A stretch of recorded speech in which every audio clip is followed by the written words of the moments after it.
వాళ్ళు ఉన్నప్పటికీ ఎక్కడ ఏ కోచింగ్ సెంటర్ దగ్గర వాళ్ళు డబ్బులు తీసుకుంటారో అక్కడక్కడే వెళ్ళిపోతారు. ఇక్కడ మన కోచింగ్ సెంటర్ మీద ఇవ్వలేదన్నందుకు గతంలో ఇచ్చాము అమౌంట్, ఫోన్పేలో ఆధారాలు కూడా ఉన్నాయి, ప్రూఫ్లు ఉన్నాయి, ఎవిడెన్స్ అన్నీ ఉన్నాయి. ఇప్పుడు రీసెంట్గా ఇవ్వలేనందుకు లక్షల్లో డిమాండ్ చేశారు. అది ఇవ్వలేకున్నందుకు వాళ్ళు ఎక్కువ మన మీద బ్లాక్మెయిల్ చేసి ఇట్లా అప్రతిష్టాపాలు చేస్తున్నారు, అందరినీ ఇబ్బంది గురి చేస్తున్నారు. ఇంకోటి ఏమంటే కర్నూలు జిల్లాలో 70కి పైగా కోచింగ్ సెంటర్లు ఉన్నాయి.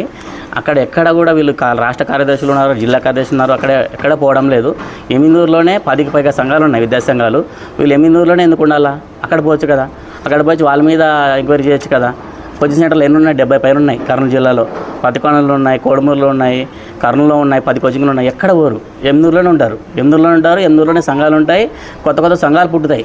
ఈ ప్రతి సంవత్సరం ఒక సంఘం తయారైపోతుంది, ఒక కొత్త పుట్టగొడుగుల్లా తయారవుతున్నాయి సంఘాలన్నీ. కొత్త చిన్న పిల్లలు, ఇంటర్మీడియట్ అయిపోయిన పిల్లలు పెట్టుకోవడం, నేను సంఘ కార్యదర్శిని పెట్టుకోవడం, జిల్లా కార్యదర్శిని పెట్టుకోవడం, వాళ్ళే తయారు చేసుకోవడం, ఐడి కార్డు తయారు చేసుకోవడం.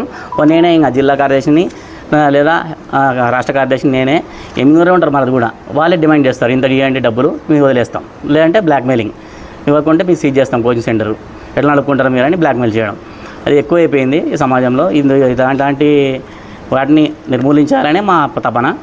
దీనికి అప్రతిష్టాపాలు చేస్తున్నారు. ప్రతి సంవత్సరం ఇట్లా బ్లాక్మెయిలింగ్ చేద్దామని మా ప్రజలకి మధ్యలో తీసుకొచ్చి చెడ్డ పేరు చేస్తున్నారు. గతంలో కూడా డిఓ సార్ కూడా ఎంక్వైరీ జరిగింది, అట్లాంటివి ఏం లేదని తేలిపోయింది. కానీ మళ్ళీ ఫోటోలు మార్పింగ్ చేయడం, వీడియోస్ తీయడం మా బ్రదర్ మీద, అప్పుడు తీసుకొచ్చి ఫొటోస్ మా బ్రదర్ మీద చేపించడం చేస్తున్నారు. అది ముమ్మాటికి తప్పది. పూర్తిగా మన కోచింగ్ సెంటర్ నడిపేది అంతా నేను నిర్వహిస్తున్నా. ఏమైనా చెప్పాలనుకుంటున్నాలో ముమ్మాటికి అబద్ధం అది. ఒకసారి మీరు ఎంక్వైరీ చేసుకుంటే ఆధార్ కార్డు, పిల్లవాడి ఆధార్ కార్డు ఒకసారి కొడితే ఆన్లైన్లో అంత వీడియో స్పేస్లో చూపిస్తుంది.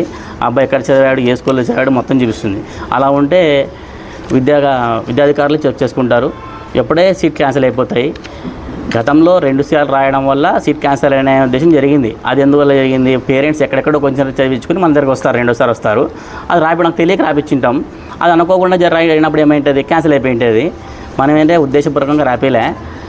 వీళ్ళు వాంటెడ్గా విద్యాసంఘాల వాళ్ళు కావాల్సి కానీ మన మీద డబ్బులు ఇవ్వలేదు కాబట్టి వాళ్ళ కర్నూలు జిల్లాల మొత్తం మీద నవోదయ స్కూల్ ముందు ధర్నా చేసి కావాల్సి కానీ క్యాన్సిల్ చేయించారు సీట్లు. తల్లిదండ్రులు చాలామంది బాధపడుతున్నారు. నా పేరు దుబారి ఖాజా బాషా. నేను ఎస్ఎన్ఎస్ జిల్లా పరిషత్ ఉన్నత పాఠశాలలో ఉపాధ్యాయుడిగా పనిచేస్తున్నాను. మా తమ్ముడి పేరు దుబారి చాన్ బాషా. నాకు 2 తమ్ముళ్ళు, దుబారి అబ్దుల్ రసూల్, అలాగే చాన్ బాషా. ఇద్దరు నిరుద్యోగులే. మరి ముఖ్యంగా చాన్ బాషా ఈ నవోదయ కోచింగ్ సెంటర్ని అతను నిరుద్యోగి కాబట్టి నడుపుకుంటున్నాడు. అవసరం వచ్చినప్పుడు ఏదో చిన్న చితక అవసరమైనప్పుడు సలహాలు సూచనలు ఇవ్వడానికి రావచ్చు. అందరూ కలిసి ఉమ్మడి కుటుంబం మాది. మరి మీరు గత నెలన్నర నుంచి విద్యార్థి సంఘాల నాయకుల యొక్క హల్చల్ గురించి మీరు వింటూనే ఉన్నారు. ముఖ్యంగా న్యూస్ ఛానల్ వీక్షకులు, పత్రికా పాఠకులు గమనిస్తూనే ఉన్నారు. మరి ఆ విషయం మీద వాళ్ళ ఆగడాల గురించి మీడియా ముఖంగా మొదటిసారిగా వాళ్ళ భాగవతం చెప్పడానికి ముందుకు రావడం జరిగింది. వాళ్ళ గురించి చెప్పడానికి ఎవరు సాహసించడం లేదు, పట్టణంలో కానీ ఇంకెక్కడ కానీ. మరి ఎవరు సాహసించకపోతే వాళ్ళు మంచోళ్ళు అనేటువంటి అభిప్రాయం కూడా వ్యక్తమవుతుందనే ఉద్దేశంతో మొదటిసారిగా ముందుకు రావడం జరిగింది. మరి ఎమ్మిగనూరులో బీసీ, ఎస్సీ, ఎస్టీ, మైనారిటీ విద్యార్థి సమైక్య జిల్లా అధ్యక్షుడు ఎం శేఖర్ నాయుడు, యుఎస్ఎఫ్ఐ రాష్ట్ర కార్యదర్శి ఉదయ్, వీళ్ళిద్దరూ కలిసి మాకు ముఖ్యంగా ఎమ్మిగనూరులో విచ్చలవిడిగా చాలా మందివి రకరకాల బలహీనతలు ఉంటాయి. వాళ్ళ బలహీనతలను ఆసరాగా చేసుకుని బ్లాక్మెయిల్ దందాలకు పాల్పడుతున్నారని నగ్న సత్యం మీకు అందరికి విదితమే. మరి గత అక్టోబర్లో కూడా ఈ కోచింగ్ సెంటర్ దగ్గరకు రావడం, ఎమ్మిగనూరులో ఉన్న అన్ని కోచింగ్ సెంటర్ల దగ్గర మరి మా తమ్ముడు కూడా నాకు చెప్పడం జరిగినప్పుడు, మీరు డబ్బులు ఇవ్వకపోతే డిఓ గారిని, ఎంఈఓ గారిని కూడా ముందుకు తెర మీదకి తెచ్చి తనిఖీలు చేయిస్తాము. మీరు ఉదయం సాయంత్రం పూట నడపాలా, పగటిపూట నడపకూడదు. నడిపితే మా పర్మిషన్ కావాలా, మాకు డబ్బులు ఇస్తే మేము కోచింగ్ సెంటర్ నడిపినా కూడా మేము సైలెంట్ ఉంటాము. మాకు డబ్బులు ఇవ్వకుంటే అధికారులకు చెప్పి సీజ్ చేయిస్తామని చెప్పి బ్లాక్మెయిల్ చేయడం జరిగింది. వీళ్ళు ఇవ్వలేనందుకు వీళ్ళ మీద ఎమ్మిగనూరులో ఉన్న అన్ని కోచింగ్ సెంటర్ల మీద తనిఖీలు చేయించడం జరిగింది. తనిఖీలు చేయించిన వారం 10 రోజుల తర్వాత మరలా రకరకాల బెదిరింపులకు తలొగ్గి వీళ్ళు ఇచ్చుకోవడం జరిగింది. కొంత నగదు, కొంత ఫోన్పే రూపంలో అందరూ కలిసి ఇచ్చుకుంటారు. తీసుకురావడం జరిగింది.